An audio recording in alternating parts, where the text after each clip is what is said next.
여호수아 2장 8절에서 14절 말씀 우리 함께 한 목소리로 봉독하겠습니다. 시작. 또 그들이 눕기 전에 라합이 지붕에 올라가서 그들에게 이르러 말하되 여호와께서 이 땅을 너희에게 주신 줄을 내가 아노라. 우리가 너희를 심히 두려워하고 이 땅 주민들이 다 너희 앞에서 간담이 녹나니 이는 너희가 애굽에서 나올 때 여호와께서 너희 앞에서 홍해물을 마르게 하신 일과 너희가 요단 저쪽에 있는 아모리 사람의 두 왕 시온과 옥에게 행한 일 곧 그들을 전멸시킨 일을 우리가 들었음이니라. 우리가 듣자 곧 마음이 녹았고 너희로 말미암아 사람이 정신을 잃었나니 너희의 하나님 여호와는 위로는 하늘에서도 아래로는 땅에서도 하나님이시니라. 그러므로 이제 청하노니 내가 너희를 선대하였은즉 너희도 내 아버지의 집을 선대하도록 여호와로 내게 맹세하고 내게 증표를 내라. 그리고 나의 부모와 나의 남녀 형제와 그들에게 속한 모든 사람을 살려주어 우리 목숨을 죽음에서 건져내라. 그 사람들이 그에게 이르되 내가 우리의 이 일을 누설하지 아니하면 우리의 목숨으로 너희를 대신할 것이요 여호와께서 우리에게 이 땅을 주실 때에는 인자하고 진실하게 너를 대우하리라. 아멘. 할렐루야. 따라하겠습니다. 복음으로 살리고 키우고 고치는 중앙교회. 옆에 있는 분한테 그런 교회 됩시다. 한 번 더 이뻐지셨습니다. 오늘 우리가 살펴보려고 하는 인물은 라합의 구원입니다. 오늘 읽었던 말씀의 내용에 보면 13절 이런 얘기했거든요. 라합이 나의 부모를 구해주시고 나의 형제들을 건져주십시오 라고 얘기합니다. 죽음에서 건져주고 살려만 달라고 얘기하고 있는 거예요. 이 분위기로 보면 큰 병이 들었나 보다, 아니면 지금 큰 어떤 위기 가운데 있나 보다, 아니면 자기 스스로 해결할 수 없는 그런 부분이 아예 맞닥뜨려졌나 보다 하는 그 절박한, 생명에 대한 절박함이 이에게 지금 있는 것 같아 보여요. 그래서 질문을 먼저 본문에 대해서 던지고 시작을 할, 라합이 지금 느끼는 이 절박함, 생명에 대한 절박함은 그 이유가 무엇일까에 대한 부분이고, 그리고 이 절박함, 생명의 그 위협이라는 의미가 도대체 뭘까라는 부분과 이 절박한 생명의 위기를 넘기는 방편, 무엇으로 생명의 그 절박함을 넘어 생명이 보존되었는가 라고 하는 부분을 좀 살피면서 은혜를 나누고자 합니다. 첫 번째 질문 가운데 보면 이가 지금 느끼는 이 생명의 위기, 절박함은 어디서부터 시작되었는가? 10절의 말씀을 지나면서 읽어본 내용을 보면 이스라엘 백성을 하나님께서 애굽에서 꺼내시고 광야를 지나 지금 요단 동편까지 왔어요. 지도책이 잘 안 보여서 여러분들 조금 어렵긴 하겠습니다. 여하튼 긴 여정 가운데 여기까지 오는 동안 놀라운 일을 경험했단 말이죠. 하나님께서 그들을 지키셔서 요단 동편까지 오게 되었다. 그런데 그 앞에 요단 동편에 서 있던 사람들이 강력한 진을 치고 있는 그들이 하루아침에 추풍낙엽처럼 다 떨어져 죽은 거예요. 가장 내놓을 만한 군대를 가지고 있었던 바산 왕 옥이라는 사람은 대단한 왕이었거든요. 전력도 막강하였고 그런 왕과 나라가 하루아침에 툭 떨어졌단 말이죠. 그걸 바라보는 요단강 건너편에 있었던 여리고성에 있었던 사람들의 이 반응이 어떠한가, 이게 굉장히. 그런데 그 안에 이미 하나님께서 모든 일을 진멸하라, 전멸하라, 그런 말씀을 하셨어요. 이 전멸이라는 뜻 자체가 우리가 잘 아는 것처럼 다 멸절시켜라. 호흡 있는, 기식하고 있는 사람, 코로 숨을 쉬는 모든 사람은 다 없이 하고 남기지 마라 라고 하는 그 명령 따라 여기까지 그렇게 모든 이가 멸절되어 가는 과정인 거예요. 질문도 던질 수도 있겠고 또 의아할 수도 있겠죠. 하나님께서는 왜 가나안 7족속을 이렇게 멸절하시는지, 그것에 대해서는 신명기 7장에 이런 말씀을 하세요.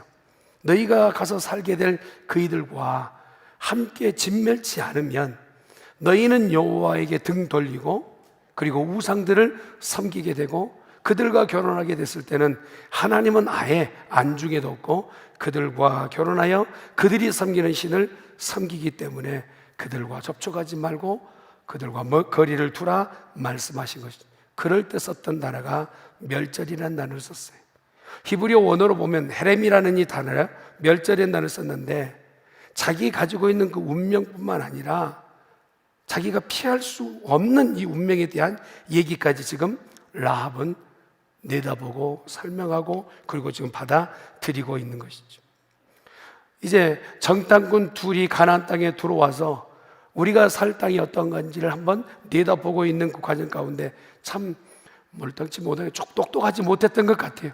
정탐꾼 12이 아닌 12이 그 전에 40일 동안 모세가 보냈을 때는 다 정탐하고 되돌아왔잖아요. 그런데 이 여리고성 안에 들어갔던 두 정탐꾼은 그냥 단번에 발각이 된 겁니다. 그러고 나서 정부에서 사람을 풀어서 이제 검거하기 위해서 추적하고 있는 상황 가운데 이 라합이 그 정탐꾼 둘을 숨겼던 그 내용이 오늘 본문의 배경이죠. 라합은 하나님에 의해서 이미 진멸될 대상들에 대해서 알고 있었고 그것에 대한 부분을 자기의 반응으로 내놓는 장면이 오늘 기록되어 있죠. 어떻게 이렇게 할 수 있을까? 지금 라합이 이런 진멸과 생명의 위기 가운데 자기가 결정한 것이 도대체 뭘까? 그리고 이것에서 얻을 수 있었던 것이 무엇이었을까? 보니 이 모든 것들을 다 능히 이겨내고 멸절당하지 않게끔 하기 위해서 필요한 게 뭐냐? 믿음이었다라는. 그런데 그 믿음이 어떤 믿음이냐? 하나님을 아는 믿음이에요. 한번 따라할까요? 하나님을 아는 믿음. 본문 배경을 제가 장구하게 설명을 했어요. 요단강을 건너 오는 이스라엘의 모든 내용을 다 익히 들어 알고 있어요. 그런데 그걸 믿음으로 승화시키고 그렇게 믿음으로 받아내느냐 하는 사람은 그리 많지 않았단 말이에요. 라합이 가지고 있었던 믿음은 하나님을 아는 믿음이었어요. 어떻게 알고 있느냐? 나는 하나님께서 이 땅을 당신들에게 주실 것을 압니다. 당신들이 이집트에서 나올 때 하나님께서 어떻게 홍해물을 말리신 줄 압니다. 당신들이 요단강 동쪽에서 아모리 사람 두 왕 시온과 옥을 어떻게 진멸했는지도 압니다. 지금 라합이 얘기하고 있는 모든 것은 이스라엘 백성을 안다는 것보다 이스라엘 백성 배후에서 역사하시는 하나님을 안다는 것을 얘기하고 있습니다. 라합은 먼저 이스라엘에 대하여 누군가에 대해서 이 사건들의 모든 것을 들었을 거예요. 그리고 듣고 거기서 끝을 내지 않고 그 들은 내용을 믿음으로 키워내는 것을 보게 됩니다. 부활주의를 지난 살아가는 성도들이요, 이 땅에 사는 동안 여러 어떤 문제들을 만날 때마다 가장 우리에게 필요한 것은 믿음인 줄 믿습니다. 그 믿음을 갖기 위해서는 하나님을 알되 더 깊이 알고 더 많이 아는 성도들의 모임이 되어야 될 줄 믿습니다. 이스라엘이 믿는 하나님 어떤 분이시냐? 하나님은 그 일하시는데 어떤 일을 하고 계시느냐, 이 두 가지를 오늘 라합은 명확하게 알고, 하나님은 어떤 분이시고 하나님은 어떤 일을 하고 계시는지, 그 하나님만이 상처나지 가운데 참 하나님이라고 지금 고백하고 있는 것이죠. 영국의 유명한 신학자인 제임스 패커는 이런 얘기를 했다고 해요. 신앙인의 삶은 결코 하나님을 아는 지식에서 출발할 수밖에 없다. 하나님을 아는 지식, 하나님을 알지 못하고는 절대 믿음 생활할 수 없다는 얘기죠. 알지 못하면 믿음이 생길 수 없고 믿지 못하면 앞으로 나아갈 수 없는, 라합은 지금 어떻게든지 전해 들었던 그 소문에 대해서 믿음이 자라게 됐고 그 믿는 아는 것이 믿음이 되어지는 자리 가운데 있게 되었어요. 사랑하는 성도 여러분, 우리 중앙교회는 더 말씀을 가까이 하는 성도들이 되십시다. 말씀을 읽고 배우고 어떻게든지 하나님 말씀을 가까이 할 때 하나님을 더 알아가고 아는 것 때문에 믿음이 생겨나게 될 줄 믿습니다. 하나님을 아는 것이 믿음이다. 많은 것을 알고 깊이 아는 것이 진짜 튼튼한 믿음이 되는 거예요. 10년, 20년 믿음이 성장하지 않고 항상 그 자리에 서 있는 이들을 보면요, 말씀을 가까이 하지 않아요. 성경 공부에 참여하지 않아요.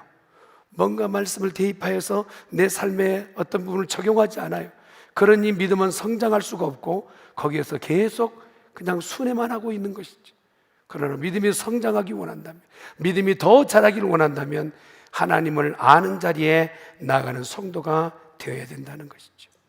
여호수아 2장 오늘 9절 10절에 기록되는 말씀을 보면 말하되 여호와께서 이 땅을 너희에게 주실 줄을 내가 아노라. 라합이 하는 얘기예요. 어떻게 이 여인이 하나님의 앞으로 하실 일에 대한 얘기를 할 수 있겠느냐 말이에요. 이방 여인입니다. 그리고 한 지역에 살고 있는 여인이 하나님은 어떻게 앞으로 일하실 줄 나는 아노라. 두 정탐꾼에게 들려준 이야기가 우리에게는 또다시 들려지는 거예요. 이스라엘의 무리 가운데 들려진 얘기가 아니에요.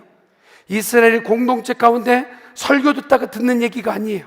이방인의 땅에 정탐꾼이 들어가서 어떻게 되어질지 궁금했던 그들에게 하나님이 어떻게 하실 것인지에 대해서 라합을 통하여 지금 얘기하고 있는 본문이 내용이래. 이 땅은 하나님께서 너희에게 주실 것을 내가 아노라. 아멘. 아멘. 여러분 놀랍지 않습니까? 이방 여인이 이런 얘기를 할 때는 하나님과 얼마나 깊은 거죠. 하나님을 얼마나 알려고 발버둥 쳤기에 하나님께서 이 여인에게 미리 알려주었던 것 같아요. 그러면서 하는 얘기가 뭡니까? 우리가 너희를 심히 두려워하고 있다. 이 상황의 모든 것들에 대해서 라합이 이 상황을 다 보고하고 알려주는 장면. 두 정탐꾼이 지금 들어와서 얻고 싶었던 질문과 답이 여기 있습니다. 이 땅은 하나님 우리에게 주시렵니까? 첫 번째 질문. 두 번째로 이 땅에 이들은 지금 이스라엘 백성과 하나님을 두려워하고 있는가? 두 번째 질문. 이 두 가지 질문에 대해서 라합은 명확하게 답을 주고 있는. 하나님이 너에게 이 땅을 주셨노라. 우리는 너희가 너무 두려워서 지금 떨고 있노라. 어떻게 하다가 이런 자리까지 갈 수 있었을까요? 하나님이 어떤 분이시고 하나님이 어떤 일을 하시는지 아는 자에게는 오늘도 숨겨두지 아니하시고 하나님이 보여주시는 그런 역사가 있게 될 줄 믿습니다. 그래서 여호수아 2장 11절의 말씀에 이렇게 기록하고 있는 말씀 하나 볼까요? 시작. 우리가 듣자 곧 마음이 녹았고 너희로 말미암아 사람이 정신을 잃었나니 너희의 하나님 여호와는 위로는 하늘에서도 아래로는 땅에서도 하나님이시니라. 신앙 공동체 안에서 나온 고백이 아니라 이방의 땅에서 이방 여인의 입에서 나오는 이 말이 하나님을 얼마나 깊이 알면 이런 말을 고백할 수 있겠느냐. 신앙생활이 오래됐다고 해서 믿음이 좋아지는 게 아니라 하나님을 알려고 발버둥 칠 때 믿음은 성장하게 될 줄 믿습니다. 어제 믿음을 시작했다 할지라도 하나님을 더 깊이 알고 싶고 더 폭넓게 알기를 원하는 성도의 모임이라면 그곳에서 하나님 믿음을 키우실 줄 믿습니다. 하나님은요, 오늘 믿는 자들에게 사랑의 아버지가 되지만 세상 사람들에게 가장 두려운 존재가 되는 것을 보여주고 계세요. 악한 사탄에게는 가장 두려움의 존재가 하나님이시겠지만 그러나 믿지 않고 하나님을 알지 못하는 얘기는 사단은 그 무리를 비아냥대며 비웃게 된다는. 우리 중앙교회 공동체가 사단이 두려워하고 세상이 두려워할 만한 그런 공동체가 되려면 하나님을 알고 믿음으로 승한 공동체가 되어야 된다는 사실이에요. 거기다가 두 번째 어떤 믿음을 가지고 있었느냐 한번 따라합시다. 행함이 있는 믿음. 성경이 라합이라는 이 인물을 보면 소개하는 것 가운데서 알고 있는 만큼 행동으로 행하는 그런 믿음이었던 것을 보게 돼요. 오늘날 성도들이요, 모르고 행동하지 못하는 게 아니라 알고 있지만 행동까지 가는 시간이 너무 걸려요. 사랑에 대해서 우리가 모르는 사람 없어요. 그러나 그것이 이모셔널리 가슴까지 내려오는 것은 20년, 30년 걸리는 사람도 있고 그 사랑이라는 단어가 손끝까지 내려가는 데는 50년, 60년 걸린 사람들도 있어요. 아는 것이 행동으로 바로 나온다? 아무도 말을 못해. 오늘 그러나 라합이라는 인물은요, 그가 가지고 있었던 알고 있는 그 아는 지식이 신앙이 행동으로 나오는 신앙이었다는 것이죠. 정탐꾼을 영접하는 것도 행동이었어요. 외부 사람을 받아들인 것도 행동으로 보여주는 거예요. 말로 선대하고 편안하게 드십시오, 말로 끝을 내지 않았어요. 그는 실제적으로 행동하는 믿음의 사람의 대표의 모습을 보게 됩니다. 라합은 그들에게 자기의 믿음을 고백하는 행동까지 보이게 됩니다. 나는 진짜 믿음 있는 사람이라는 것을 보이는 행동하는 신앙이라는 것을 보게 됩니다. 오늘날 믿음, 행동이 따라와야 됩니다. 그래서 신앙은 생활이 따라붙게 되는 것이죠. 라합 외에도 많은 여인이 지금 이스라엘 백성이 요단 동편에 와 있는 것을 왜 못 들었겠어요? 많이들 들었겠죠. 그러나 행동으로 이렇게 자기 집까지 받아들이고 그를 숨기는 행동하는 사람은 라합뿐이었다는 사실에 우리가 주목할 필요가 있죠. 무엇보다 돋보이는 그의 행동은 정탐꾼을 숨겨주는 일이었습니다. 불쌍한 사람 몇 분 주는 그런 선의를 베푸는 일이 아니라 오늘 정탐꾼을 숨겼다는 것은 자기의 생명과 맞바꾸는 일이란 말이에요. 스파이를 숨기면 발각되었을 때 자기는 죽고 살지 못하는 일입니다. 그런데 그 일을 어떻게 이렇게 할 수 있느냐? 너무 무모한 일이 아니겠어요?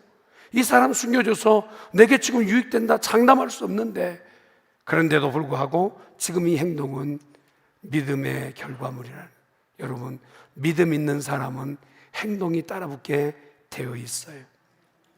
라합의 믿음이 그랬다는 것이죠. 행동하는 믿음의 소유자 우리 중앙교회 성도들이 되실 수 있기를 간절히 축원합니다. 히브리서 11장에 보면 여러분 믿음의 인물들을 거기다 다 진열해 놨어요. 믿음의 전당이라고 얘기합니다. 히브리서 11장은. 그래서요, 모세라는 인물은 아주 각광받는 믿음의 사람이잖아요. 그 다음에 인물로 보았을 때는 여호수아 이름이 따라붙어야 돼요. 그런데 여호수아는 이름은 안 붙고 그 다음에 놀란 이름이 나옵니다. 라합이 나와요. 히브리서 11장 말씀 같이 한번 볼까요? 시작. 믿음으로 기생 라합은 정탐꾼을 평안히 영접하였으므로 순종하지 아니한 자와 함께 멸망하지 아니하였도다. 믿음을 가지고 있었던 라합은 그 믿음이 행동으로 따르는데 순종함으로 그 믿음이 따라붙었다. 이걸요 히브리서만 얘기하는 게 아니라 또 다른 신약 성경에 라합을 많이 기록하고 있지만 그 중에 야고보서는 이렇게 또 설명하고 있어요. 야고보서 2장 말씀 한번 보도록 합니다. 시작. 또 이와 같이 기생 라합이 사자들을 접대하여 다른 길로 나가게 할 때에 행함으로 의롭다 하심을 받은 것이 아니냐. 영혼 없는 몸이 죽은 것 같이 행함이 없는 믿음은 죽은 것이니라. 라합의 행동을 믿음을 가지고 있다면, 행함이 없다면 죽은 믿음이라 라고 하는 우리가 다 알고 있는 말씀의 그 대입을 바로 라합을 통하여 하고 있는 것이죠. 라합이 가지고 있었던 소중한 믿음, 그것은 바로 행동하는 믿음이었어요. 우리 중앙교회도 그런 믿음의 소유자들이 더 늘어날 수 있기를 간절히 축원합니다. 라합이 가지고 있었던 믿음의 세 번째 특징은 뭐였느냐? 약점을 극복하는 믿음이었다라는 거예요. 여러분, 자기 자신을 소개하지만 그 소개 끝에 내가 약점이 있습니다, 단점이 있습니다, 그렇게 말하지 않을 사람 어디 있어요? 다 이 땅에 있는 모든 사람은요 단점이 있고 약점이 있지요. 심지어는 엘리야도 그 사람이 얼마나 엄청난 능력을 가지고 있었지만 그는 우리와 성정이 같았다. 성경은 빼놓지 않고 기록하고 있는 걸 보면 모든 사람은 능력 있는 것 같아 보이지만 약점과 단점이 따르게 돼 있다라는 부분이겠죠. 근데 우리가 보면 라합은요 보통 사람이 갖고 있는 단점 이해합니다. 보통 사람의 기준을 구약 고문헌 가운데 보면 남자냐 여자냐 이 부분, 요즘 세계는 그렇지 않습니다만 남자는 수요에 들어가지만 여자는 그렇지 않고, 증인의 대 가운데서는 남자는 쓰임받지만 여자는 그렇지 않았던 부분을 봤을 때 여기에 오늘 라합은 그게 결격 사유가 되기도 해요. 거기다가 라합은 이방인입니다. 유대인의 문화 가운데서는 이방인은 절대 받아들여지지 않는다. 그것까지 양보하십시다. 근데 오늘 라합은 그의 직업이, 직종 자체가 기생이라고 얘기해요. 그냥 조금 우리가 성경을 편찬해낼 때 표준 가운데서 고급 언어로 썼기 때문에 기생이라 하지만 조금 더 의미를 부여하자면 그냥 직업 여성이었다 이 말이에요. 그런 여성이었던 네가 사람들 앞에 자기 자신을 내보이고 자랑하고 뭔가 과시하고 이런 자리는 아니었을 거예요. 그에게 약점투성이었던 이 부분을, 그러나 하나님은 처신과 그리고 신분과 조건과 어떤 상황보다도 하나님은 나의 믿음을 사용하실 것이라는 믿음이 있었단 말이에요. 할렐루야. 신분이 중요하냐? 가지고 있는 것이 중요하냐? 세상은 그것을 따지잖아요. 내가 어느 위치에 있느냐? 무엇을 쥐고 있느냐? 이걸 따지고 사람을 평가하고 등급을 매겨요. 그러나 살아계신 우리 하나님은 그런 분이 아니시란 말이에요. 우리 신분이 열악하고 우리 조건이 정말 내놓을 것이 없다 할지라도 우리 안에 있는 믿음만 올바로 되어 있다면 하나님 그 믿음을 사용하실 줄 믿습니다. 라합은 그 믿음을 가지고 있었단 말이에요. 나 약점이 있어요. 나 부족해요. 실수 많아요. 그러나 하나님은 나의 약점을 통하여서 하나님은 역사를 이루실 줄 믿습니다. 이 믿음을 갖는 자였다. 라합이 가만히 보니 하나님을 알려고 하는 그 지식, 하나님을 아는 그 지식이 믿음이 되었고, 행동하는 그 믿음이 되었고, 약점을 극복하는 그 믿음 가운데 있게 되었던 그것이 무엇 때문에 이렇게 이 사람을 이렇게 만들어내느냐? 영혼에 대한 열망이었다. 구원에 대한 열망이었다. 여러분, 오늘 교회에 나오신 분들 다 목적이 영혼 구원받은 감격에 예배하신 줄 믿습니다. 여기 혹시라도 중앙교회 밥 많이 준다더라 그래서 오신 분은 아마 없을 거예요. 그것이 목적인 분은 없을 거예요.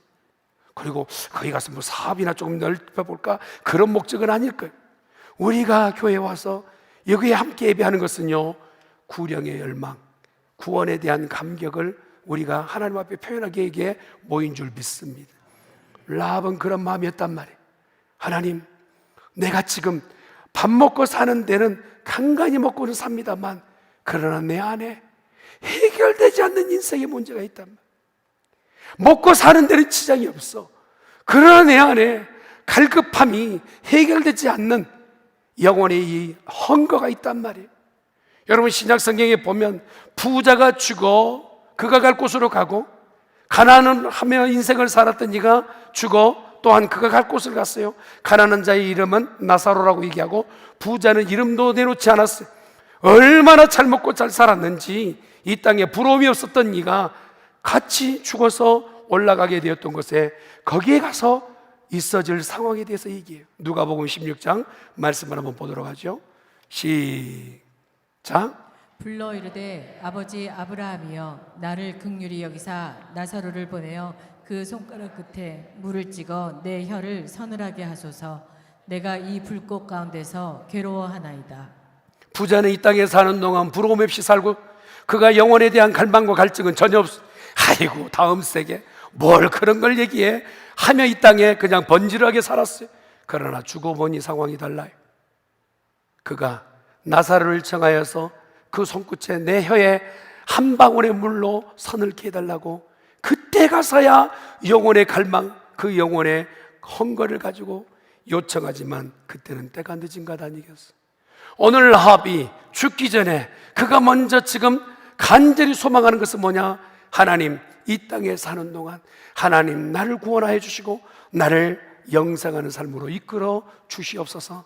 이런 열망과 갈망이 있었다는 것이, 이런 갈망 가운데서 오늘 약속받은 것이 두 정탐꾼에 의해서 하나님의 약속을 받게 되는 것이죠. 여러분, 오늘 라합이 받았던 구원은요, 한편의 구원이 아니라 먼저는 죄로부터 구원이고, 두 번째로 죽음으로부터 구원이고, 세 번째는 심판으로부터 구원받는 이 삼중적 복을 받게 된 줄 믿습니다. 우리가 이 땅에 들어와 우리가 살아가는 모든 나날 가운데, 모든 삶의 여정 가운데 우리가 살 때 가장 필요한 것은 믿음 아니겠어? 거기다가 영원히 내가 어떻게 될 것인가를 늘 궁리하며 그것을 내다볼 수 있는 성도여야 되는데, 오늘 확정적으로 약속을 줘요. 네 창문을 열어 그곳에 붉은 밧줄을 내려놓고, 두 번째 그 집 안에 너희 가족 모두가 들어가 함께 기다리라. 구원은 이렇게 임하게 된 겁니다. 너희가 믿는 믿음을 표적으로 내어놓으라는 거예요. 그리고 그곳에 함께 가족들이 다 모여서 구원을 기다리라. 여러분, 부활주일이 지나고 사랑하는 가족들이 이제는 온 가족이 구원으로 다시 모이는 가족들이 될 수 있기를 예수님을 축원합니다. 혹시 자녀들 가운데 믿음에서 삐끗하고 떠나가 있다면 믿음으로 불러드리세요. 그리고 한 믿음을 갖는 성도 될 수 있기를 간절히 축원합니다. 오늘 보세요. 읽었던 말씀 보면 문 밖에, 창문 밖에다가 붉은 줄을 내놓으라 말씀하고 계시죠? 한번 보겠습니다. 말씀 봅니다. 시작. 우리가 이 땅에 들어올 때 우리를 달아내린 창문에 이 붉은 줄을 메고 내 부모와 형제와 내 아버지의 가족을 다 내 집에서 모으라. 첫 번째는 붉은 줄을 내어놓으라. 두 번째는 구원받을 모든 사람들 집안에 모아들이라 하는 것. 그리할 때에 이 땅이 멸절된 그 시기에 너희 가정은, 너와 내 집은 구원을 받으리라. 아멘. 이것은요, 출애굽기에 올라가요. 붉은 줄의 의미가 무엇이냐면 표징이라는 거예요. 표식이에요. 하나님의 심판이 있을 때 그 집에는 심판하지 않고 구원하시는 표식이 필요해요. 그래서 출애굽기 12장 7절의 말씀을 이렇게 얘기합니다. 시작. 그 피를 양을 먹을 집 좌우 문설주와 임방에 바르고. 예, 양을 잡아서 피 흘린 것을 설주와 임방에 바르면 하나님께서 어떻게 하시겠다 말씀하시냐? 13절 말씀 보세요. 13절 시작. 내가 애굽 땅을 칠 때에 그 피가 너희가 사는 집에 있어서 너희를 위하여 표적이 될지라. 내가 피를 볼 때에 너희를 넘어가리니 재앙이 너희에게 내려 멸하지 아니하리라. 아멘. 여러분, 라합이 보았을 때는 죽음이 가까이 왔어요. 내가 지내고 알았던 사람들도 하나씩 하나씩 죽어간단 말이에요. 그런 죽음을 바라보았을 때 사람은요, 그냥 무감각하게 가는 사람이 있는가 하면, 라합과 같은 사람은요, 멸절되고 죽음 가운데 있는 사람, 야, 인생을 한번 죽는구나, 이 죽음 가운데서 영원히 살 길이 무엇인가 고민하게 되는 거예요. 그런데 영원히 살 길은 하나님을 믿는 자, 하나님을 의지하는 자는 영원히 산다는 것을 믿는 거예요. 아멘. 그 길을 알려주었을 때에 그대로 행동하는 라합인 것을 보아요. 창문 밖에다가 붉은 줄을 내어놓아요.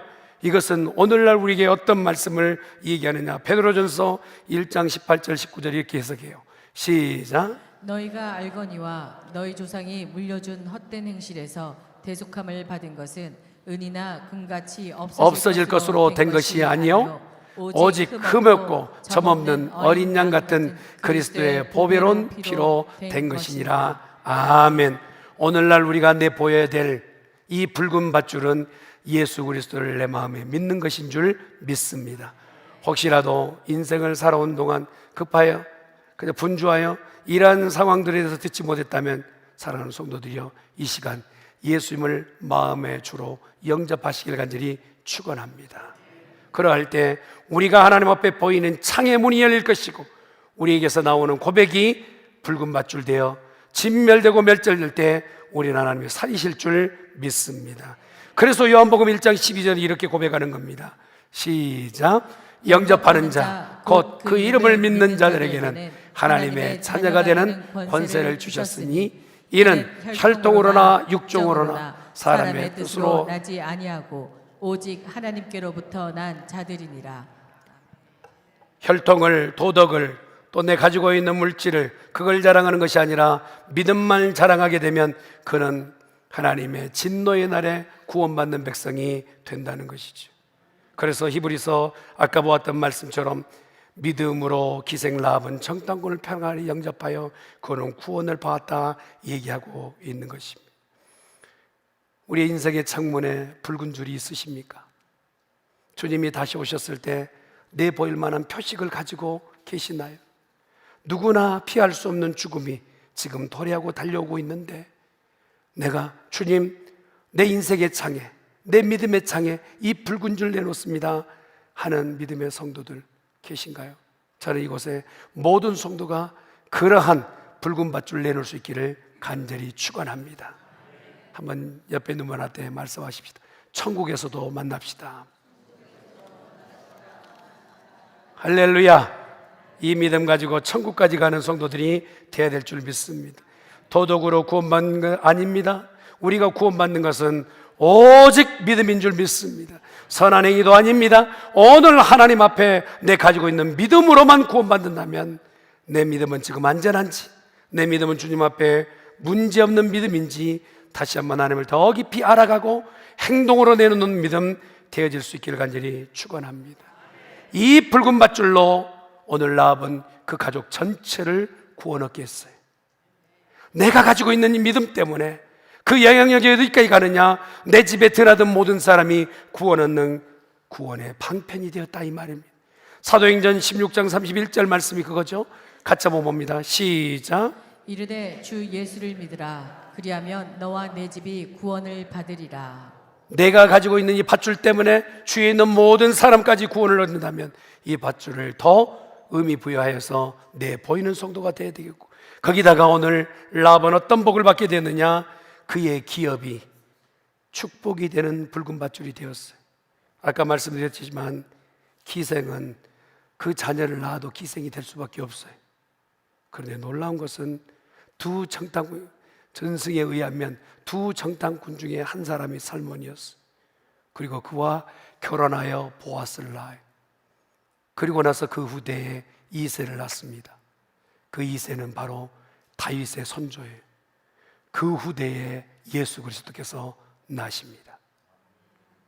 라합이라는 한 여인, 보잘것없고 기생 출신, 웃음을 팔아야 밥을 먹는 여인이었던 그에게 세상 견주어 비교조차 할 수 없었던 그 믿음을 가지고 있었던, 그가 내놓았던 표정적인 이 밧줄이 그의 가정을 구원할 뿐만 아니라 그 인생의 전환점이 되었던 것처럼, 저는 우리 중학교의 온 성도들이 인생에 이 붉은 밧줄이 있기를 예수님의 이름으로 축원합니다. 마태복음 1장 5절 말씀을 보세요. 한번 같이 봅니다. 시작. 살몬은 라합에게서 보아스를 낳고, 보아스는 루색에서 오벳을 낳고, 오벳은 이새를 낳고, 이새는 다윗 다윗 왕을 왕을 낳으리라. 어떻게 라합의 몸에서 다윗이 나오느냐 말이에요. 어떻게 라합의 후손 가운데서 예수 그리스도께서 나는, 이것은 우리 생각이지 오늘 우리는 하나님께서 믿음만 있다면 우리를 통하여 놀라운 역사를 이루실 줄 믿습니다.